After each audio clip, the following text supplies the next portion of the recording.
Hello everyone, this is Dominic from CreateIndieGames.com. Today we're going to look at how to do object-oriented programming in Lua and why it works the way it does. This video is mostly for programmers coming from other popular object-oriented languages such as Java, C# or Python, wondering how to implement classes and inheritance in Lua. First, we'll look at how to create objects directly. Some of you might guess that an object in Lua is just a Lua table with a bunch of key value pairs, and you would be right. Next, we'll figure out how to create objects from a blueprint. In languages that have classes, you would define a class with properties and methods, and then call the constructor to create an instance of that class. But Lua does not have classes. So instead, we create one object that has all the methods you would normally put into a class, and then use that as a blueprint or prototype to create new objects. We will hook up those new objects to their prototype in such a way that they can borrow methods from their prototype, rather than implementing them over and over again for each new object. After that, we use our new skills to build a very basic prototype of a simple drawing program. Now, don't expect anything fancy here. We'll just draw a meaningless diagram, just like this one, to illustrate the use of classes, prototypes, tables, whatever. We then extend the classes with the means to move objects, only to realize that this is the perfect opportunity to refactor the code by inventing a superclass. This is where we learn how to implement inheritance in Lua. Last, we create a simple animation of the objects moving to the right, just to prove our new refactored move method works. Sounds like fun? At least a little bit? Okay, let's get started. Okay, the easiest, most direct way to create an object is by creating a table and then setting whatever properties you need as key value pairs. In this example, I'm going to assume we need a two-dimensional vector for computations in a computer game or drawing program. So I'll just go ahead and set x to, let's say, to 2 and y to 1. And there it is. That's our vector object. Now let's assume that we need another second vector, b, which is going to be equal to 2 and 4, and that we want to add those two vectors, c equals a to b. This will give us an error. That's because the plus operator is not defined for tables, which leads us to the first Lua feature we need to understand for object-oriented programming, metatables.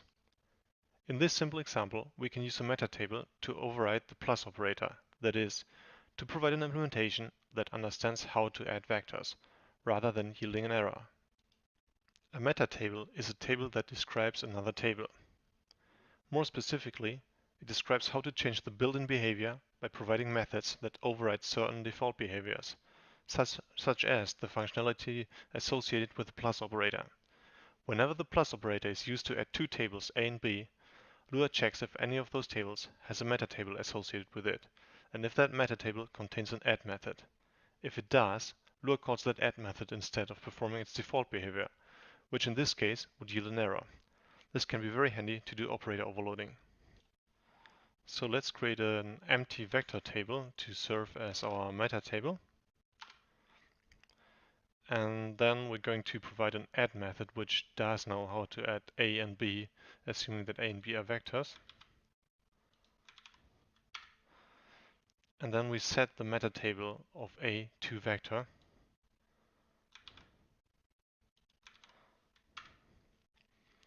So now, whenever we attempt to add A and B, Lua will find the vector metatable and will find the add method there, and we'll call that instead of using its default behavior. Oh no. Let me just add A and B. And it does no longer give us an error. You can print C now. Oh, okay, let's print CX, and it works. The next thing we need to understand is the index meta method, which, incidentally, does not even have to be a method, but can be another table. That table can then provide default values for indices or keys that are missing from our vectors A and B. Allow me to demonstrate. Let's say we want to display vectors visually in a game for debugging purposes, and we want some of them displayed in a different color so we can tell them apart more easily. Adding a color property to a vector does not make any sense mathematically, but for the sake of illustration, we'll do it anyway. First, we introduce a new table, default values, and set its color property to some meaningful default, say light gray. And then we assign the table that contains the default values to our metatables index. So let's create a new empty table, default values, and we're gonna set the default values color to light gray. And then by setting the metatables index to our new default values table, it becomes accessible by vector A and B. But before we try that, let me make sure that B has the same metatable. And now if we go ahead and print A's color, we never set the color for A, but since A has the vector metatable and the vector metatable points to the default values table, which does have a color attribute, we can access A period color. And the same works for B color, of course. And we can even go ahead and set A color to something different, like blue. But of course, B color remains completely unchanged, and default values color, of course, is also unchanged. It's only A color that has changed. Now, how can we use this for object-oriented programming?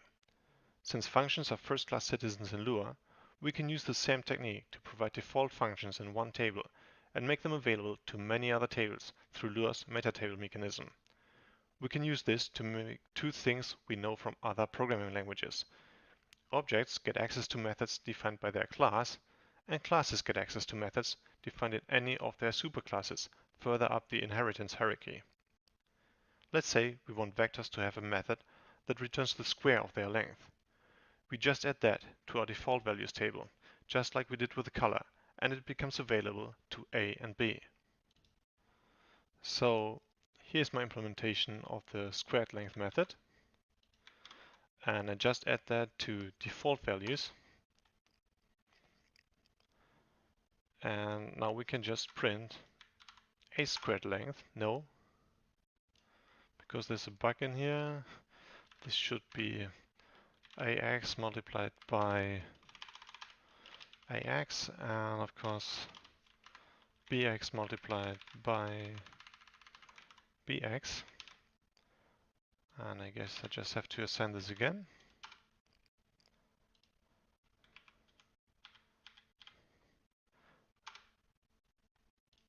Okay, this is complete nonsense. Looks like a copy and paste error. Squared length does not need any parameters at all. It should only work on its own X and Y. This kind of stuff happens when you're recording videos. Self X multiplied by self X plus self Y multiplied by self Y. That looks a lot better now. If we just redefine this and try to print A squared length, we get 5, which is correct. No idea how this crept into my blog, which is where I copied the samples from. Now that we have the basics of prototypal inheritance, let's make a constructor to simplify creating new objects and setting up the metatable. In Lua, there is no special keyword or syntax for constructors. They're just regular functions that are built to serve as constructors, and you can name them any way you want. So I named mine here create vector, and it takes the X and Y coordinate. It creates a new empty table, assigns X or a default value of 0 and Y or a default value of 0, sets up the metatable, and returns the newly created object. So let's paste it into the command line. And then you can just go ahead and create a new vector A and create a new vector B. And they should behave pretty much the same as before. No, it doesn't, because I used the dot syntax instead of the colon syntax. which is a trap you will fall into if you're coming from other programming languages. The difference is this. I called a squared length method without any arguments, which should be fine because it does not expect any. But it does refer to self, which does not get passed in as an implicit parameter if you're using the dot syntax, which I did here. And by the way, this is what the error message down here tells us. Local self is a nil value. So let's use a colon instead.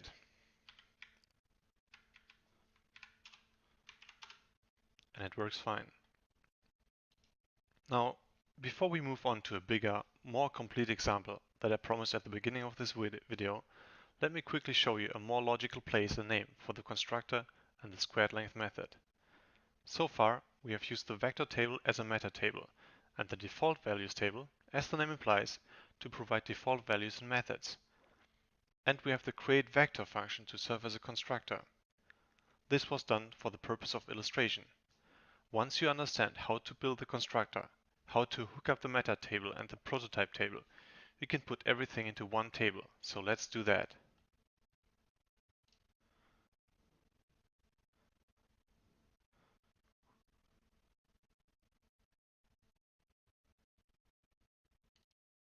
So first we just create an empty vector,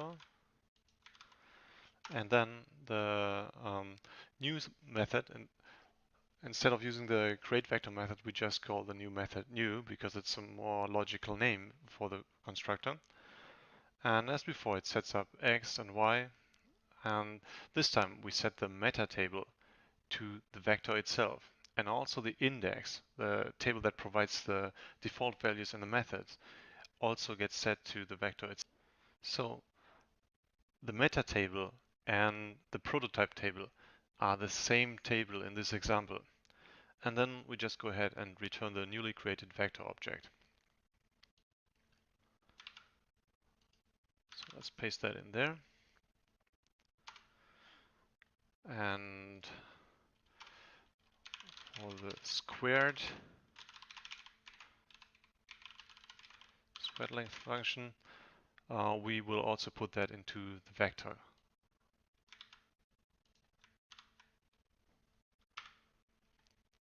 And now we can just go ahead and create new vectors just like this. Vector new, very neat, very simple. And go ahead, and I hope I didn't make another error in that thing. And there it is. Everything works exactly as expected. Let's move on to a bigger example. We're going to create classes to draw figures, such as ellipses, rectangles, and text. To get started, I created a new folder and two empty files, conf.lua and main.lua. We'll need to have some framework for drawing, and I'm using the Love2D game engine for this demonstration. So if you want to follow along, and if you don't have Love2D, go ahead and install it, and also make sure to select Love as the Lua interpreter from the project menu. Before we start, let's set the window height and width to 640 in the conf.lua file. So if we run this now, we get a new empty window that's 640 by 640 pixels. But let's get back to main.lua and start writing our classes.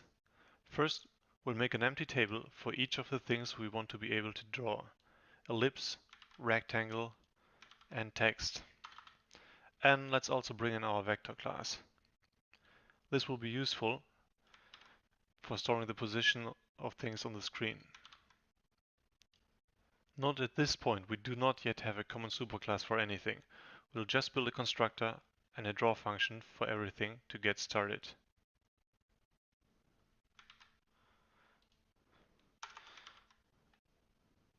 So here it is. We've got a constructor for the ellipse, for rectangle, for text, and we have a draw function for each of them.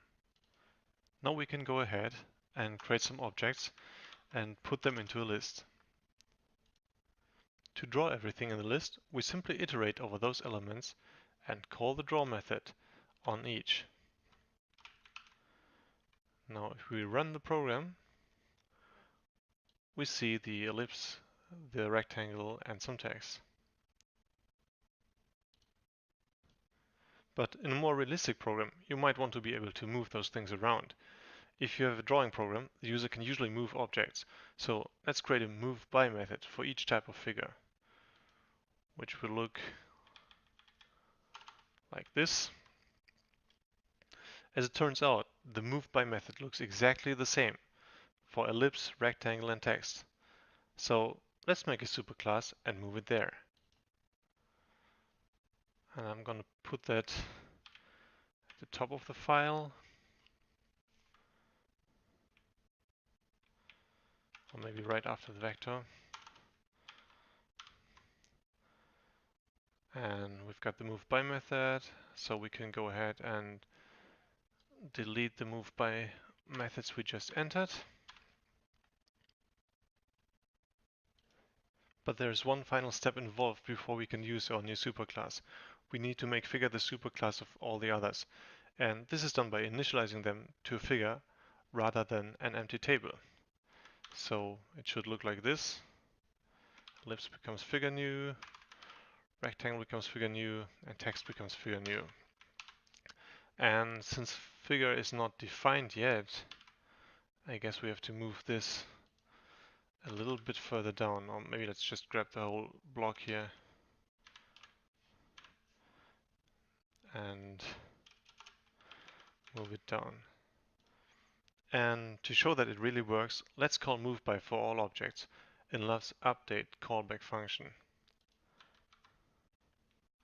So we iterate through the figures and we call the moveBy method on each of them in each update step. So if we run the program now, we see that the objects are actually moving. So our moveBy method is working. So that's it for now on object-oriented programming in Lua. I hope you learned something, and if you have any questions, let me know in the comments below. Thanks for watching and have a nice day.